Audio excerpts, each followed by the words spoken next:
안녕하십니까? 스피커 상태가 상당히 좋아졌죠? 못 느끼시죠?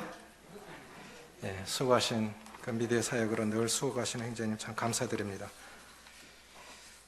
기도해 주셔서 의정부 동부교회 복음집회 잘 다녀왔습니다. 1, 2층은 예배당이고 3, 4층이 사택으로 4가정이 함께 살고 있는데 예쁘게 아담하게 잘 지어놓고 100여 명 이상 이렇게 모이는 것 같아요. 구도자들이 한 11명 이상 온 것 같고, 어느 부처님이 이러시더라고요. 우리 교회는 모난 사람이 없어요 그러더라고요. 어찌 모난 사람이 없겠습니까? 인간이 사는 곳에 어찌 모난 사람이 없겠습니까? 형제님들 11시인데 10시가 좀 넘었는데 카페 가자는 거예요. 주변에 또 카페가 많아요. 12시까지 교제하고 헤어지는데 형제님들도 똑같은 얘기를 해요. 우리 교회는 모난 사람이 없습니다. 그래서 제가 느낀 게 있어요. 이분들은 정말 사랑하는 사람들이구나. 정말 사랑이 많은 사람들이구나. 그것이 다 다듬어져서 사랑 안에서 연합을 이루니 그렇지 어찌 모난 사람이 없었겠어요.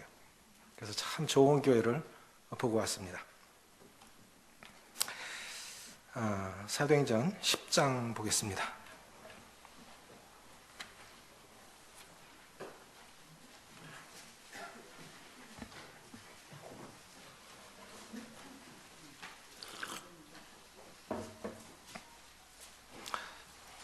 더불어서 이번 주 금요일부터 주일까지 서울 북부교회 복음집회인데 3시간 복음과 1시간 성도 말씀을 위해서도 계속 기도 부탁드립니다. 사도행전 10장 17절부터 26절까지 같이 읽겠습니다. 좀 긴 절인데 빠르게 읽겠습니다. 시작. 베드로가 본 바 환상이 무슨 뜻인지 속으로 의아해 하더니 마침 고넬료가 보낸 사람들이 시몬의 집을 찾아 문 밖에 서서 불러 묻되 베드로라는 시몬이 여기 유숙하느냐 하거늘 베드로가 그 환상에 대하여 생각할 때 성령께서 그에게 말씀하시되 두 사람이 너를 찾으니 일어나 내려가 의심하지 말고 함께 가라. 내가 그들을 보내었느니라 하시니 베드로가 내려가 그 사람들을 보고 이르되 내가 곧 너희가 찾는 사람인데 너희가 무슨 일로 왔느냐. 그들이 대답하되 천부장 고넬료는 의인이요 하나님을 경외하는 사람이라. 유대 온 족속이 칭찬하더니 그가 그 거룩한 천사의 지시를 받아 당신을 그 집으로 청하여 말을 들으려 하느니라 한데 베드로가 불러 들여 유숙하게 하니라. 이튿날 일어나 그들과 함께 갈새 욥바에서 온 어떤 형제들도 함께 가니라. 이튿날 가이사랴에 들어가니 고넬료가 그의 친척과 가까운 친구들을 모아 기다리더니 마침 베드로가 들어올 때 고넬료가 맞아 발 앞에 엎드려 절하니 베드로가 일으켜 이르되 일어서라 나도 사람이라 하고. 거기까지만 읽겠습니다. 만들어진 지도자라는 제목으로 말씀을 드리겠습니다. 어떤 사람이 그 분야에서 탁월한 업적을 드러낼 때 많은 사람들은 그 사람을 일컬어서 타고난 사람이라고, 타고난 재능을 가진 사람이라고 이렇게 말을 합니다. 지난 동계올림픽에서 스켈레톤에서 금메달을 수상한 윤성빈 선수 기억이 나시죠? 이 썰매 종목이 2가지인데 4명이 타는 썰매를 봅슬레이를 하고 혼자 엎드려서 거꾸로 내려오는 그 종목을 스켈레톤이라고 하는데 제가 보고 놀란 건 뭐냐면 그 거리가 1200m에서 1500m 높이에서 내려오는데요, 동봉보다 더 높은 데서 20개 이상의 커브를 120km로 거꾸로 내려오는 거예요. 그걸 3분 20초 만에 내려옵니다. 그래서 제가 다시 놀란 거예요. 정말 대단한 사람이다. 그런데 그가 체육대에 진학하기 위해서 코치를 만났는데 3개월간 훈련을 했는데 신문에 실린 내용 그대로라면 참 내가 그 코치가 이런 말을 했다는 거예요.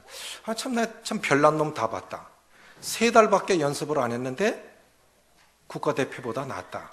그게 윤성빈 선수였어요. 그런 사람을 키웠으니까 그런 사람이 우승을 한 겁니다. 타고난 것이 어떤 면에서 은사도 욕심내서 되는 게 아닙니다. 노력해서 되는 게 아닙니다. 다 타고난 거예요. 그것을 개발하고 발전시키는 것이 그것이 우리 그리스도인의 삶이라고 생각이 되지는데, 그런데 8끼 하루에 체중을 늘리고 고강도 훈련을 감당하기 위해서 8끼 식사를 했다고 하니까 얼마나 힘들겠습니까? 그러니까 윤성빈 선수의 허벅지 둘레를 재보니까 62cm예요. 제 허리 정도 가까운, 제가 32인치니까 제 허리보다 약간 가는 허벅다리 하나가 그 정도 체중을 실어서 1200 높이 803 동봉에서 거꾸로 나오는데 3분 20초 만에 내려온 거예요. 우리가 텔레비 보면 그거 감이 안 오죠? 상상을 해보세요. 대단한 거 아닙니까? 또 수목화의 대가 석창우 화백이라고 하신 분이 계신데요. 이분이 전기 기사로 일을 하셨는데 어느 날 감전이 돼서 두 팔을 다 자릅니다. 팔이 없어진 거예요. 그런데 4살 난 아이가 도화지를 가져와서 아빠 그림 좀 그려줘. 너무 진지하게. 원래는 엄마 그림 좀 그려줘. 그러니까 아빠한테 가봐라. 팔도 없는 아빠한테 가보라 한 거예요. 일부러 그랬겠지요. 아빠가 두 팔을 잃어버리고 생을 이렇게 절망 가운데 저렇게 살아가니 아빠에게 뭔가 할 수 있다는 걸 좀 보여주기 위해서 아빠한테 가봐라. 아이는 아빠가 의술을 한 것이 무엇인지 잘 모르는 거예요. 아무 기능을 할 수 없다는 걸 잘 모르니까 아빠 그림 좀 그려줘. 도화지를 내미는데 너무 진지하게. 그래서 이 어깨에 고정시킨 그 의술을 가지고 하루 종일 그림을 그렸는데 그것이 참새입니다. 이걸 지금도 가지고 있는데 이 참새 한 마리를 하루 종일 죽을 힘을 다해서 그렸다는 겁니다. 그런데 이 참새를 그렸는데 가족들이 보니까 성한 사람이 그린 것보다 더 잘 그린 거예요. 그거는 의수로 그린 게 아니라 온몸으로 그린 건데 성한 사람이 그린 것보다 더 잘 그린 거예요. 그래서 가족들이 당시 화가가 좀 돼봐라. 그래서 이분이 이제 이 화가들의 문을 두드리는데 화가들이 하는 말이 이 화가는 그림 색깔, 아주 많은 색깔을 다뤄야 되는데 팔 없는 사람은 불가능합니다. 그래서 다 퇴짜를 놔버린 거예요. 그럴 수 있겠구나. 그건 사실이겠구나. 나를 미워해서가 아니라 팔 없는 사람이 이 수많은 물감을 다룬다는 것 자체는 불가능하겠구나. 그래서 생각한 것이 그러면 한 가지 색깔로 그리는 그림을 택하면 되겠구나. 그게 수묵화입니다. 묵으로 그리면 되는 거예요. 먹으로. 그래서 이제 이 수묵화 대가를 찾아갔는데 또 퇴짜를 놔버린 거예요. 그러니까 이 석창우 화백이 뭐라 그랬냐면 내가 포기할 때까지만 가르쳐 주세요. 내가 큰 사람 된다는 보장 없고 욕심도 없으니까 제가 포기할 때까지만 가르쳐 주세요. 그렇게 해서 배우기 시작한 것이 수묵화의 대가가 됐습니다.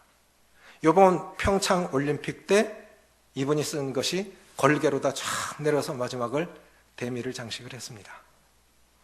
이번에 자녀들은 지금 미국에 가 있고요. 수묵화 대가가 됐습니다. 저는 이렇게 생각합니다. 세상에는 타고난 재능을 가진 사람들이 참 많이 있습니다.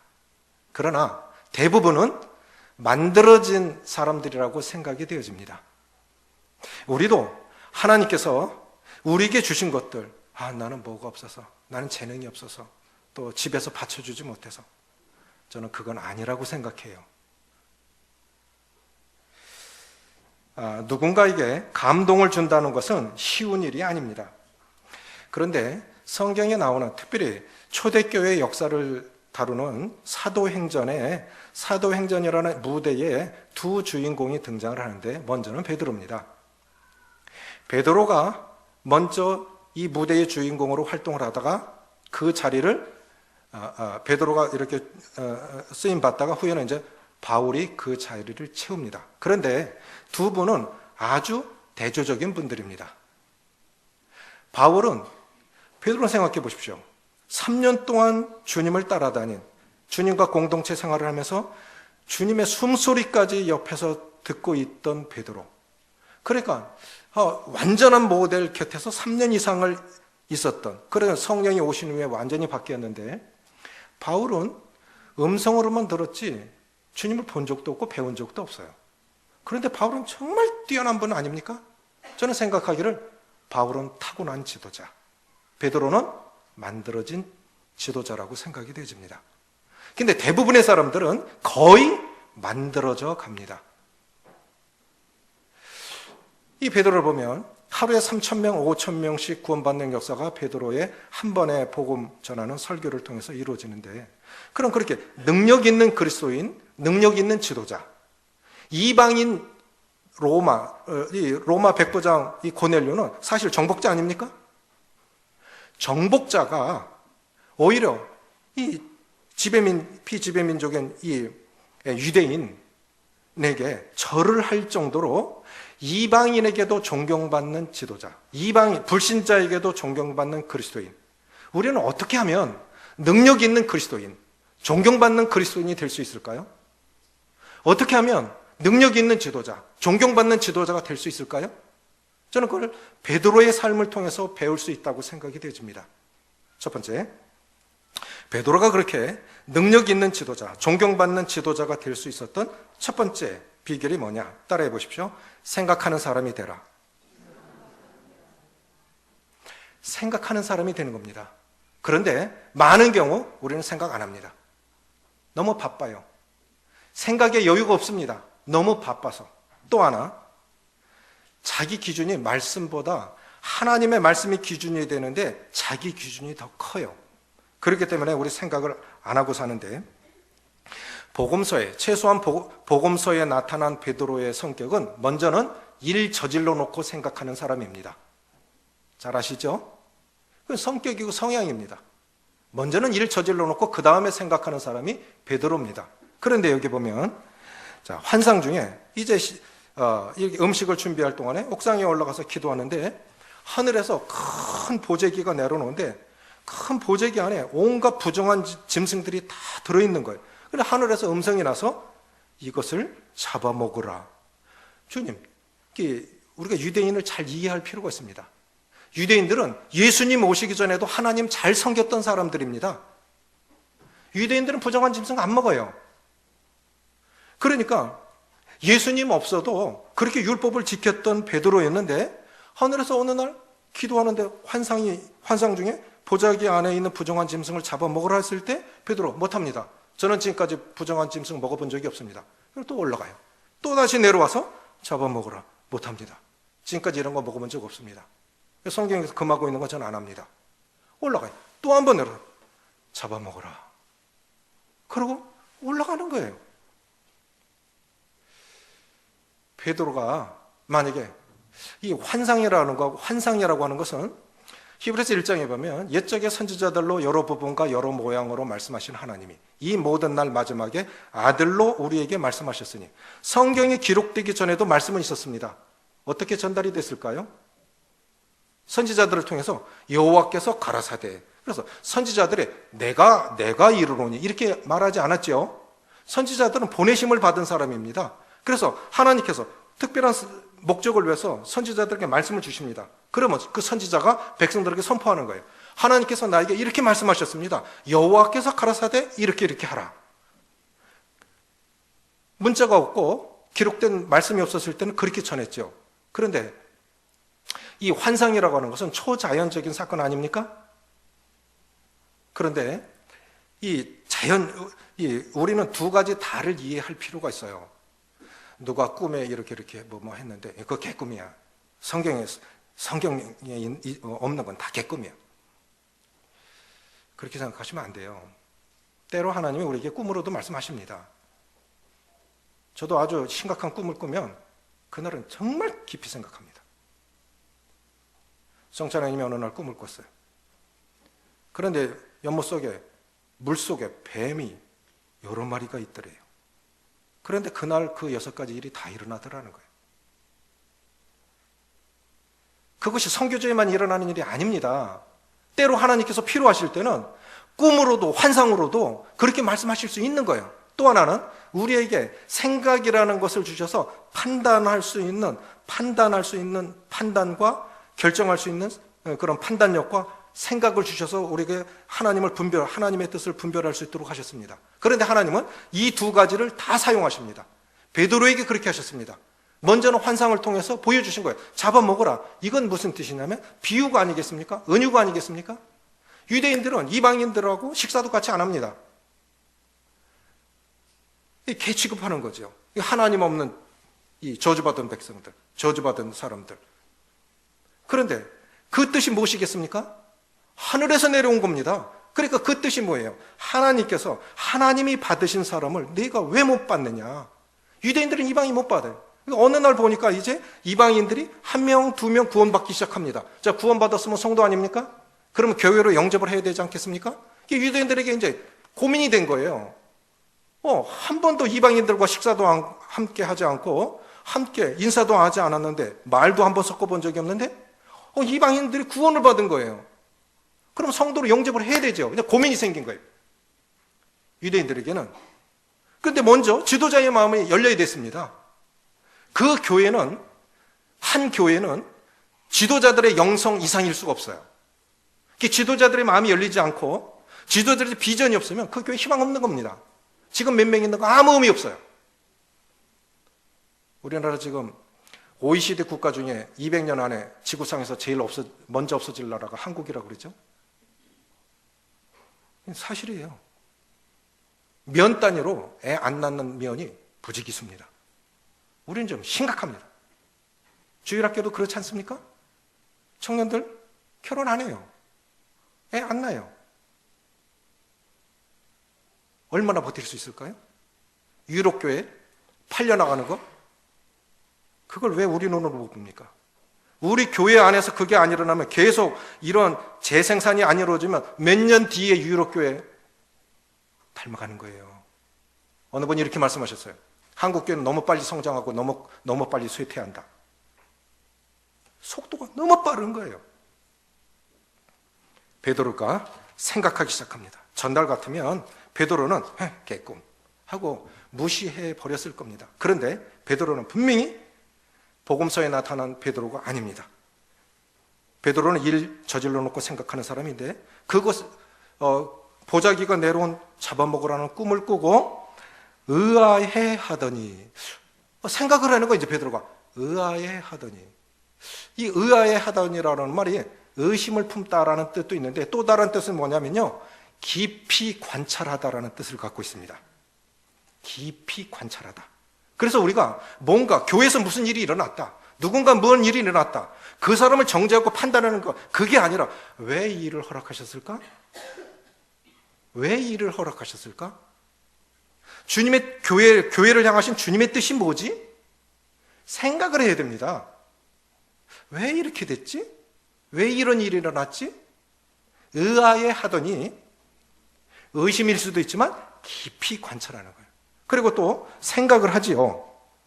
19절에 베드로가 그 환상에 대해 생각할 때 성령께서 그에게 말씀하시되 두 사람이 너를 찾으니 일어나 내려가 의심하지 말고 함께 가라. 내가 그들을 보내었느니라 하시니. 그래서 능력 있는 그리스도인, 능력 있는 지도자, 존경받는 그리스도인, 존경받는 지도자가 되기 위해서는 먼저는 생각을 하셔야 됩니다. 자, 이 시편의 주제 가운데, 시편의 큰 주제 가운데 하나가 복입니다. 시편 150편까지 있어요. 그런데 첫 장 첫 절에 복 있는 사람은 창세기 1장에서 하나님께서 아담과 하와를 만드시고 복을 주셨어요. 생육하고 번성하여 땅에 충만하라. 그리고 하나님의 복을 주셨는데 우리 인생 복됩니까? 정말 행복합니까? 그럼 행복하지 않다면 왜 그런 것일까요? 언제 가야 우리가 복된 삶을 살 수 있을까요? 내 인생이 왜 행복한 것이 아니죠? 성경은 이렇게 말합니다. 이 복 있는 사람을 하고 대주제를 정한 후에 진정한 복이 뭐냐? 보통은 잘못 갈 때 하나님께서 마련해 주신 그 기준에서 벗어나면요, 나쁜 곳에서 더 나쁜 곳으로 발전을 해 갑니다. 그게 뭐냐? 복 있는 사람은 악인들의 꾀를 따르지 아니하며, 그 꾀가 생각이에요. 그게 생각부터 잘못된 거예요. 복 있는 사람은 악인들의 꾀를 따르지 아니하며 죄인들의 길에 서지 아니하며 오만한 자의 자리에 앉지 아니하고, 나쁜 곳에서 점점 더 나쁜 곳으로 발전해 가는 것이 하나님의 기준에서 멀어지면 그렇게 됩니다. 그런데 복 있는 사람들은 악인들의 꾀를 따르지 아니하며 했을 때 그 악인이라고 하는 것이 뭐 죄짓고 칼로 찌르고 돈 뺏고 그런 게 아니에요. 악인들이라고 하는 히브리의 원뜻은 뭐냐면 기준이 없다. 따라해 보십시오. 기준이 없다. 표준이 없다. 이 뜻입니다. 그리고 악인이 뭐냐? 이 성경적인 기준이 없어요. 하나님 말씀에 의한 내 기준으로, 성경을 말하면서도 내 기준으로 말하는 거예요. 내 기준, 하나님 말씀이, 하나님의 기준이 없으니까 복 있는 사람은 악인들의 꾀를 따르지 않으며, 그 기준 자체가 없으니까 캐논, 이 기준이 없는 거예요. 그냥 다 자기 잣대로 돼요. 자기 잣대로. 내 기준에서는 이게 맞아. 그러니까 생각이 다 달라. 그것이 굳어지면 그것이 이제 성향이 되는 겁니다. 그 생각이 하나님의 기준으로 바뀌지 않고 계속 놔두면 그것이 이제 성향이 되는 거예요. 그건 나중에 성품으로 굳어집니다. 그렇게 살아가는 거예요, 그 사람은. 그래서 생각이 하나님의 기준이 없으니까, 하나님의 표준이 없으니까 목표가 없어져요. 복 있는 사람들은 악인의 꾀를 따르지 않으며 죄인들의 길에 서지 않으며. 보십시오. 나쁜 곳에서 더 나쁜 곳으로 발전한다 했죠. 하나님의 표준, 하나님의 기준이 없으니까 죄인이라고 했을 때 그 죄는요, 관역에서 벗어나다라는 뜻입니다. 하나님은 이렇게 살아가기를 바래요. 그런데 내 기준대로 살아가니까 내 맘대로 살아가는 거예요. 목표가 없는 거예요. 그러다 보니까 어떻게 됩니까? 복 있는 사람은 악인들의 꾀를 따르지 않으며 죄인들의 길에 서지 않으며 오만한 자의 자리에 앉지 않냐고 했을 때, 오만이라고 하는 히브리의 원뜻은요, 하나님을 거스리다라는 뜻입니다. 그러니까 하나님의 기준, 하나님의 표준이 없으니까 목표에서 벗어나게 되고, 목표가 없으니까 하나님을 거스리는 거예요. 누구도 그렇게 살고 싶은 사람 없습니다. 구원받은 사람들은 다 주님을 사랑하는 사람들입니다. 그런데 실질적으로는 하나님을 거스리는 거예요. 하나님 편에서 볼 때는 하나님의 일을 하면서도 하나님을 거스리는 사람이 될 수 있습니다. 능력 있는 사람, 존경받는 사람이 되려면 생각이 하나님의 기준으로 바뀌어야 됩니다. 하나님께서 우리에게 주신 큰 축복 중에 하나가 우리는 생각할 수 있다고 하는 것일 것입니다. 그래서 어느 분은 그렇게 말씀하셨죠. 나는 생각한다, 고로 존재한다. 어느 철학자 그런 말을 했죠. 자, 보십시오. 아담이 창조되고 나서 제일 먼저 한 일이 무엇입니까? 하나님께서 아담에게 미션을 주셨죠. 뭘 했습니까? 저 같으면 돌아버렸을 것 같아요. 손자 이름을 지으라는데 아니 못하겠다. 집사람이 한 10개 만들어 놓고 골라볼래? 애 둘 이름 짓는데도 머리 휘어요. 그렇죠? 그렇지 않습니까? 얼마나 고민을 합니까? 얘가 이 이름으로 평생을 살아갈 건데 자녀의 이름, 손자의 이름을 지을 때는 그 이름 속에 부모의 소원을 담아서 짓습니다. 그렇지 않습니까? 근데 이름대로 돼요. 누가 이름을 함부로 짓나? 그거 맞아요. 이름 잘 지어야 돼요. 이름대로 됩니다. 저는 그걸 믿어요. 이 아담이 얼마나 생각을 많이 했을까요? 얼마나 고민을 했을까요? 요셉과 마리아가 약혼식을 했는데 잠자리도 안 했는데 어느 날 마리아의 배가 불룩불룩 와요. 생각해 보세요. 난 참 요셉이라고 하는 사람 정말 신사라고 생각합니다. 저 같았으면 볼 것도 없어요. 벌써 끝냈을 거예요. 근데 요셉이 생각을 해요. 따라해 보십시오. 생각하면 하나님의 음성을 들을 수가 있다. 생각하십시오. 내 기준대로 판단하지 마시고 왜 그렇게 됐을까? 하나님의 교회를 향해서 뭘 기대하시는 걸까? 생각을 해야 됩니다. 요셉은 생각을 한 거예요. 그러니까 천사가 와서 요셉아 마리아 데려오기를 뭐라고 그랬죠? 하지 말라. 성령으로 잉태된 거다. 그럼 그렇게 말 못하는 마리아는 얼마나 더 힘들었을까요? 그렇죠? 근데 누가 의문을 풀어줬습니까? 천사가 한 거예요. 생각을 하면 말씀을 주십니다. 그러니까 우리가 하나님의 뜻대로 살지 못하는 첫 번째 이유는 뭐냐면 생각을 안 해. 그 하나님의 표준, 하나님의 기준이 아닌 내 기준대로 살아가니까 사람 관계도 나빠지는 거예요. 저 사람은 늘 저래. 이렇게. 죄를 짓는 거예요.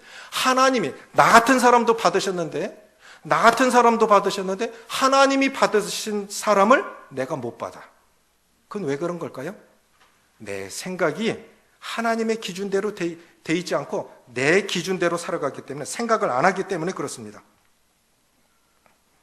아람 장군 나아만, 이건 치료받을 사람의 자세가 아닙니다. 병거를 타고 어마어마한 재물을 싣고 와서 나를 고쳐주시오 했는데, 이 선지자가 하는 말이 직접 나오는 것도 아니고 사환을 시켜갖고 요단 강물에 가서 7번 씻으라고 그래. 그러니까 아람 장군 뿔났어요. 화가 이빨이 났어요. 이스라엘의 정복자가 시리아입니다, 시리아. 그런데 나한테 와서 이렇게 해도 봐줄 건 말 건데 코빼기도 안 비치고 저기 가서 7번 씻으라고? 그리고 화가 나갖고 돌아가려고 하니까 신하들이 뭐라고 그럽니까? 장군님, 하나님이 만약에 하나님이 당신을 통해서 큰 기적을 행하신다고 하면 그 기적을 위해서 뭐라도 하지 않겠습니까? 하물며 당신 몸을 고쳐준다는데 왜 못합니까? 정신을 차린 거예요. 그렇지, 난 지금 나으려고 온 거지. 나 병 고치러 나으려고 온 거지. 그래서 순종했을 때 내 생각에는 선지자가 나한테 와서 여호와의 이름을 부르면서 내 상처 부위에 손을 흔들어서 이렇게 해서 나를 낫게 해줄 줄 알았는데 자기 생각대로 안 되니까 뿔난 거지요. 여러분, 왜 화납니까? 부부간에 왜 화냅니까? 교회 생활할 때 왜 화냅니까? 내 생각대로 안 되거든. 내 기준대로 안 되거든. 그러니까 화딱지 나는 거예요. 뭐가 죄입니까? 하나님의 기준이 아닌, 하나님의 표준이 아닌 내 기준이 돼 있으니까 결국은 하나님을 거스리는 거예요. 참 위험한 겁니다. 결국은 궁극적으로는 하나님을 거스리는 자가 되는 겁니다. 굉장히 위험한 겁니다. 그리고 또 시편 1편에서 뭘 말씀하시고 계십니까? 악인들은 바람에 나는 겨와 같도다. 제가 지금도 생각하면, 저는 시골에서 자라서 시골 생활도 잘 알고 도시 생활도 잘 합니다. 시골 사는 사람들 얘기하면 제가 잘 합니다. 다 통하지요. 타작할 때 제일 힘든 게 뭐냐면, 보리 타작할 때가 제일 힘듭니다. 보리 끝에 이 수염이, 까칠까칠한 수염이 달려있는데, 그것이 어른만큼은 못해도 어쨌든 도로 가면요, 머리카락 여기 박힌 건 저리 가라 해요. 그 보리 타작하면 그 까칠까칠한 콕콕콕 찌르면요, 씻어도 며칠 갑니다. 며칠 콕콕콕 찌른 상처들이. 그게 뭐냐면 결국 악인들의 삶이 옆에 사람들에게 그렇게 폐해를 끼친다는 거예요. 바람에 나는 겨처럼. 그러니까 우리 생각이 하나님의 기준, 하나님의 표준으로 되지 않으면 옆에 사람들 참 곤란하게 만듭니다. 결국 하나님을 거스리는 거예요. 이거 참 위험한 거예요. 우리 그래서 많이 생각해야 됩니다. 정말 능력 있는 사람으로 살고 싶습니까? 내 생애를 통해서 주님이 나를 좀 위대한 사람이 아닐지라도 지금보다 나은 사람으로 나를 사용해 주십시오 라고 기도가 되어지신다면 생각을 바꾸십시오. 하나님의 기준이 되도록. 두 번째는 뭐냐면, 결국은 생각이 그 사람을 그렇게 만든 겁니다. 두 번째는 뭐냐면 편견을 극복하라고 하는 겁니다. 28절 29절 같이 읽습니다. 시작. 이르되 유대인으로서 이방인과 교제하며 가까이 하는 것이 위법인 줄을 너희도 알거니와 하나님께서 내게 지시하사 아무도 속되다 하거나 깨끗하지 않다 하지 말라 하시기로. 베드로가 그런 사람이 아니에요. 근데 왜 지금 이렇게 하고 있는 것입니까? 성령께서 그렇게 말씀하셨어요. 더 이상 이방인하고 이스라엘 여행하시면요, 이스라엘 지구상에 그런 나라가 없어요. 예수님이 태어난 곳이 베들레헴이죠. 도시입니다. 그런데요, 한 10m 정도 되는 철판으로다가 베들레헴 도시 전체를 감옥처럼 판으로 딱 쌓아놨어요. 거기 외국인이든 그 이슬람 사람이든 들어가고 나올 때 검사를 받는데 어떤 때는 하루 넘겨서 보내주는 때도 있고요. 이스라엘 텔아비브 공항에 딱 내리면 검사를 하는데 누군가 타켓으로 탁 집어요. 그리고 완전 속옷까지 다, 사람들 다 보는 데서 다 뒤집어 놔 버립니다. 그것도 마음에 안 들으면 데리고 들어가서 옷까지 확 뺏겨놓은. 그래도 말 못해요. 이스라엘 구경하려면 하고 말려면 가. 유대인들은 선민의식이라는 건 우리가 상상하는 그 이상입니다. 이런 사람이 지금 이방인을 만나러 온 거예요. 성경에도 금하고 있는 걸 너도 알지. 율법에서 유대인들이 이방인과 함께 하는 것을 율법에서 금하고 있는 걸 당신도 알지요. 그런데 성령께서 그렇게 하지 말라고 해서 내가 왔습니다. 내 생각을 내 뜻을 굽히고 내 생각을 접을 수 있는 그것 말씀 아니면 안 돼요. 우리 생각이 바뀔 수 있는 건 하나님의 말씀이 나를 다스려 주시지 않으면 우리는 절대로 안 바뀌는 사람들입니다. 그렇지 않습니까? 편견을 극복할 수 있는 것. 어느 분이 그런 말씀하셨어요. 이렇게 눈부신, 오늘날 인류가 이런 눈부신 발전을 이루었는데도 불구하고 못 고치는 병이 하나 있다. 그게 뭐냐? 편견이라는 병입니다. 편견이라는 병. 보세요. 여자에 대한 편견. 남자보다 실력이 뛰어나. 그래도 여자가 뭘 알아? 일단 무시하는 거예요. 노인이 뭘 한다고? 며칠 전 신문이 있는데 늙는 것도 서러운데 참 겁나는 세상이 됐다. 이 올레길, 사람만 걸을 수 있는 전용길에 학생들이 자전거를 타고 50km, 60km 달리니까 노인들 겁이 나는 거예요. 그러니까 고등학생 무서워서 말도 못하고 돌아섰다. 일본에서는 칼부림이 나서 죽었어요. 올레길에서 자전거 타고 갈 때 그냥 비켜주세요. 잘못하면 칼 맞아요.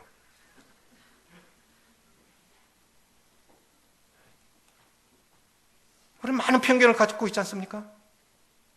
정말 평생을 열심히 살아오시는 우리 어르신들, 부모님들인데 늙은이들. 아니면 네가 뭘 알아?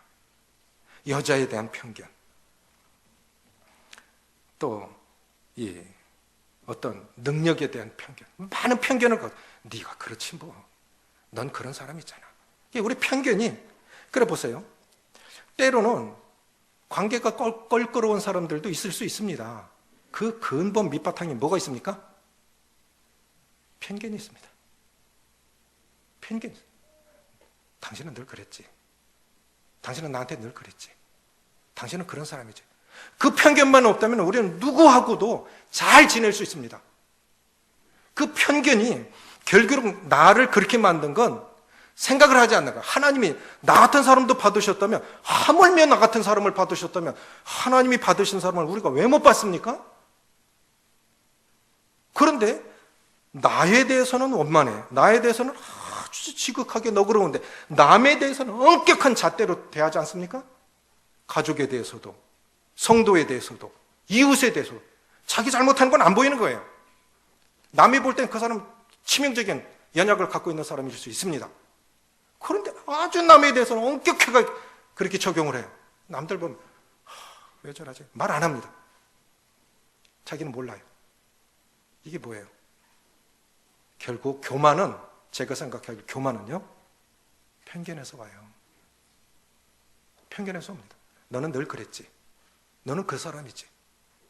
이건 아주 안 좋은 것이라고 그렇게 생각이 되어집니다. 하나님께서 들어쓰시는 사람, 이 베드로 참 실수가 많은 사람 아닙니까? 오늘날 베드로가 어떻게 그렇게 훌륭한 사람, 능력 있는 사람, 존경받는 사람이 될 수 있었을까? 실패를 통해서 자신이 누구인지를 깨달은 거예요. 실패를 통해서. 자기도 그렇고 그 가족도 치명적인 그런 문제가 있고 세월이 지났지만 그런 있는데도 다른 사람 왜 그렇게밖에 못해? 여러분, 우리는요 끊임없이 말씀 앞에서 남을 보지 말고 나를 봐야 됩니다. 이 말씀의 거울 앞에 나를 비춰야 되는데 다른 사람 한번 봐봐. 너 어떤 사람인가? 거울 들고 다니면서 다른 사람들만 보여주는 거예요. 네 꼬라지 좀 봐라 이러고 다니는 거예요. 자기 꼬라지를 봐야 내 꼬라지 보면 오늘 살아있는 게 다행이지. 이럼에도 불구하고 내가 하나님 앞에 구원받은 사람으로 그나마 조금이라도 주님 앞에 쓰임받을 수 있다면 나는 감당할 수 없는 은혜지.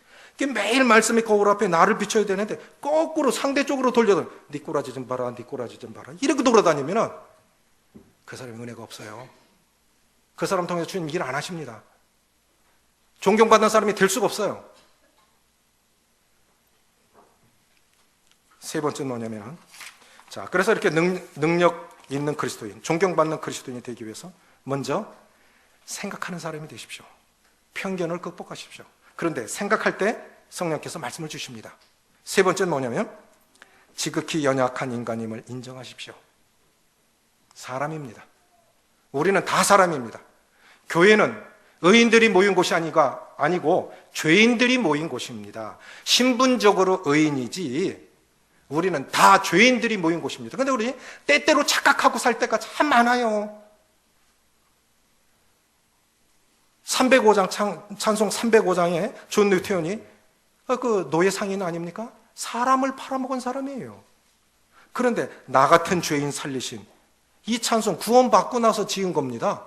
나 같은 죄인 살리신. 신분적으로 의인이지만 주님 나 같은 죄인. 우리는 정말 무너질 수밖에 없고 넘어질 수밖에 없는 그런 사람인데 25절, 26절 같이 읽습니다. 시작. 마침 베드로가 들어올 때 고넬료가 맞아 발 앞에 엎드려 절하니 베드로가 일으켜 이르되 일어서라 나도 사람이라 하고, 여기서 베드로의 진술을 봅니다. 일어나세요. 나도 사람입니다. 일어나세요. 나도 사람입니다.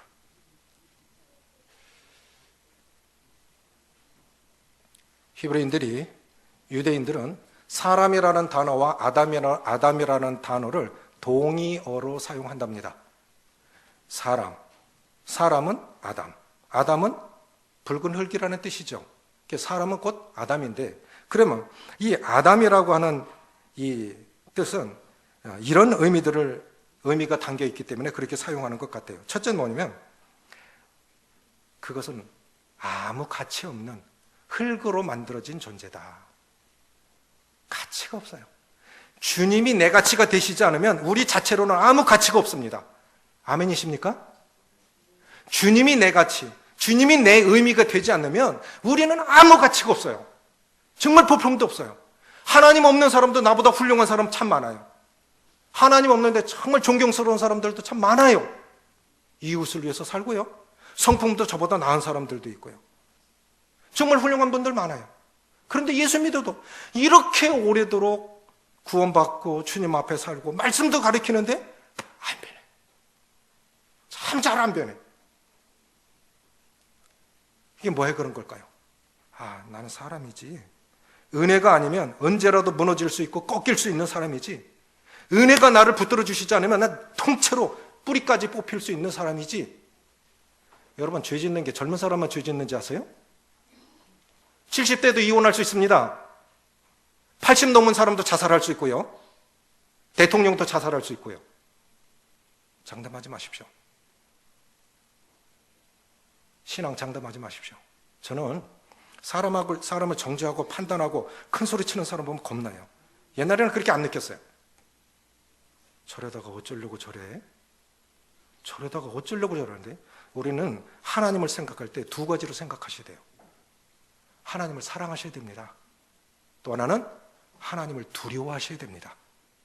하나님의 속성을 합하면 하나님의 공의와 하나님의 사랑이에요. 하나님을 사랑하셔야 되고 하나님을 두려워하셔야 돼요. 그게 십자가입니다.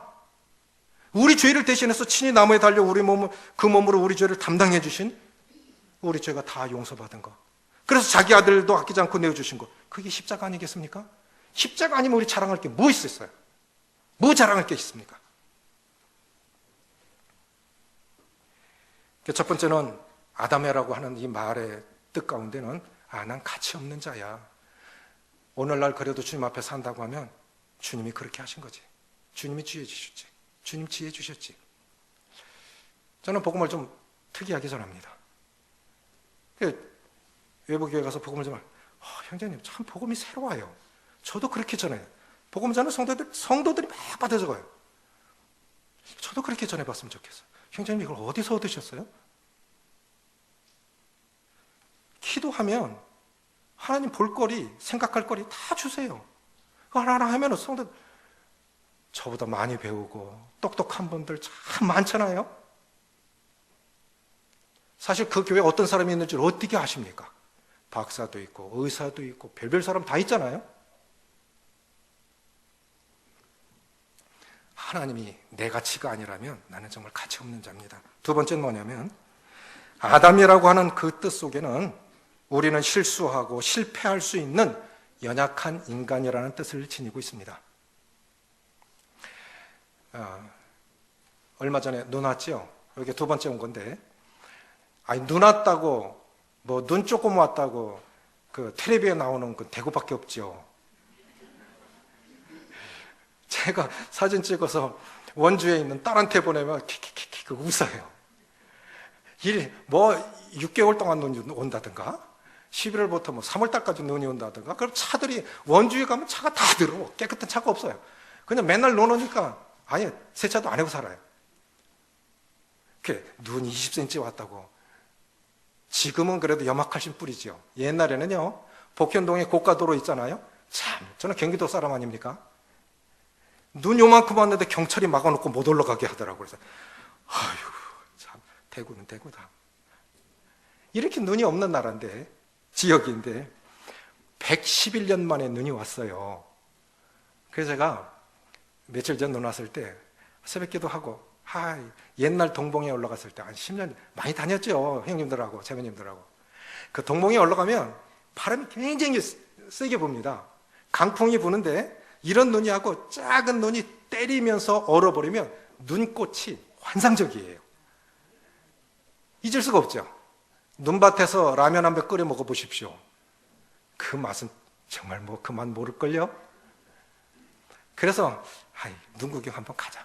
이 성도들 일하는데 죄송하지만 잠깐만 한번 올라갔다 와보자. 그래서 804는 올라갔어요. 111년 만에 왔다는 그 눈인데, 지난번만큼은 안 왔는데, 그래서 이제 산에 올라가 보니까 한 50년, 60년 된 소나무들입니다. 그런데 나무가 몸통이 꺾여 있는 거예요. 소나무들이 이렇게 뚝뚝 부러져. 몸통, 가지가 부러지는 거는 저는 뭐 경기도에서 많이 봤잖아요. 눈 별거 아닌 것 같지만요, 눈 무게 굉장히 무겁습니다. 초가지붕은 무너지는 집도 있어요. 초가지붕이 무너지는, 눈 1m 정도 쌓으면 초가지붕 무너져 버립니다. 대구 사람들은 상상이 안 갈 거예요. 나무에 눈 이렇게 쌓이면 옛날 제가 시골에 살 때 보면 밤에 나무까지 꺾어지는 소리가 뚝뚝 나요. 그 무게를 못 이겨가지고 그렇게 가지가 꺾이는 겁니다. 그게 몸통이 이렇게 뚝뚝 부러지고, 거기 한 여자 있지요. 이 사람하고 같이 갔습니다. 그런데 그 위에 소나무 하나 비스듬히 있죠? 소나무가 나무가 똑바로 서 있지 않으면 문제가 있는 거예요. 그것도 꺾어진 겁니다. 그런데 조금 더 가니까 이렇게, 요 나무는 제가 보기엔 한 70년, 80년 된 것 같은데, 소나무 에이지병이라고 하는 솔잎 혹파리가 갉아먹었어요. 그리고 조금 더 가보니까 나무들이 뚝뚝 부러져 있고 뿌리채 뽑힌 소나무를 봤습니다.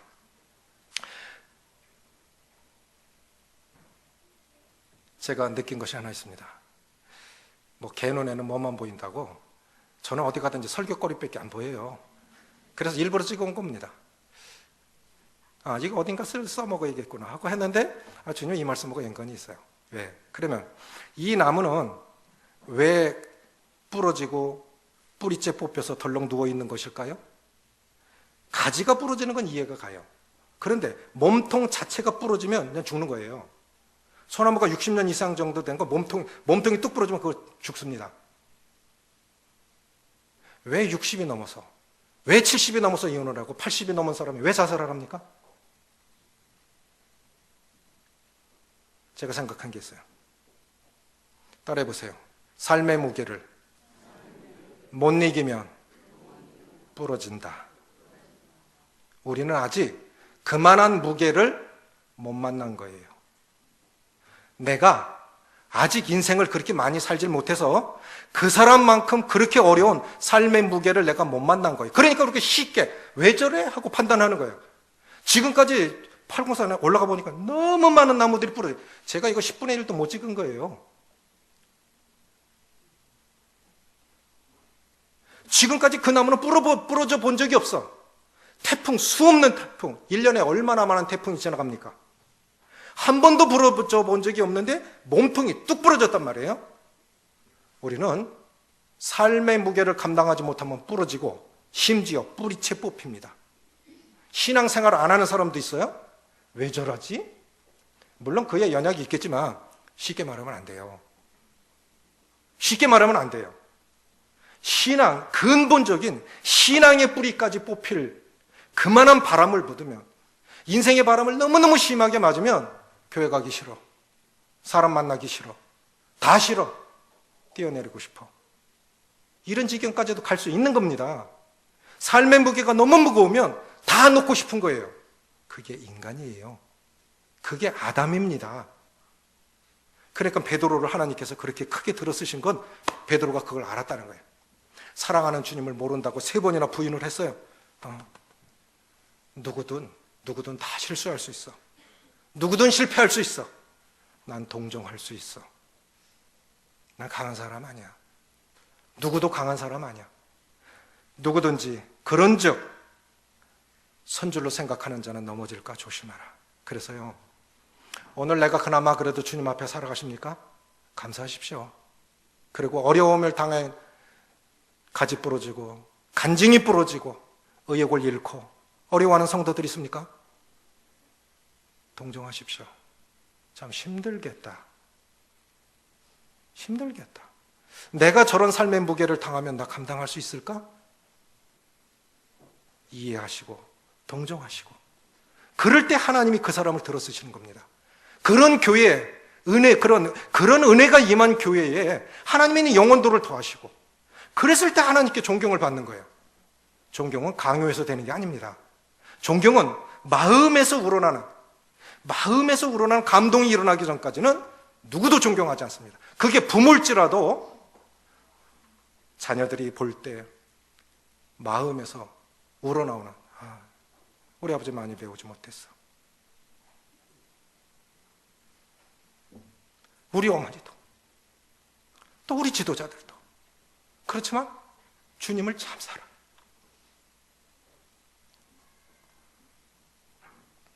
그 주님 사랑하는 모습 보면서, 인간적이지만 그 인간적인 모습 속에서 주님을 볼 때 그 사람을 존경하는 거예요. 뭐 잘났다고 사람이 사람을 따르겠습니까? 3가지 생각해 보십시오. 능력 있는 그리스도인이 되기 위해서, 존경받는 그리스도인이 되기 위해서 우리는 뭘 해야 되겠습니까? 첫째는 생각을 하십시오. 생각을 깊이 하십시오. 그리고 편견을 버리세요. 그리고 하나님의 은혜가 아니라면 한순간도 지탱할 수 없는 연약한 자라는 사실을 항상 잊지 마십시오. 교만하면 부러집니다. 교만하면 망합니다. 교만하면 하나님이 대적하십니다. 하나님이 교만한 자를 대적하시되 겸손한 자에게는 은혜를 주시느니라. 그래서 특별히 지도자들이 겸손해야 돼. 왕이 교만하니까 나라가 망합니다.